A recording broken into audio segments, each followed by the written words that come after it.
Shopify Advanced Plan. Hello everyone, in this video I'm going to be showing you the Shopify Advanced Plan, how you're going to get it, and what features it brings you. So when it comes to Shopify's plans, you can obviously go into the pricing pretty simply, and they give you these three plans, okay? So there's the basic, the Shopify plan, and then the Advanced Plan. So right now they're $1 because for the first 3 months on your account, you're going to get them from $1, which is pretty incredible. But after that, obviously, it's going to be $2.99 per month, okay, which is basically $300 per month. But the features that this brings you is absolutely out of this world. The advanced plan will obviously get you the best POS pros, okay?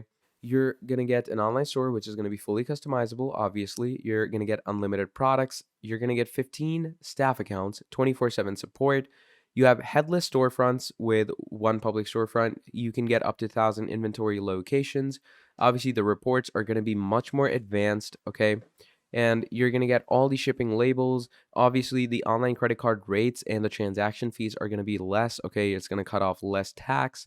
You're going to get more POS Pro, and you can open it up at any location. And even the returns and exchanges, okay? You can only do these at purchase location only when it comes to the other plans, but on the advanced plan you can do it at any location, which is why the advanced plan is a game changer and I would definitely recommend you to get it. So that's the Shopify Advanced Plan. Thank you for watching, and I'll see all of you next time. Goodbye.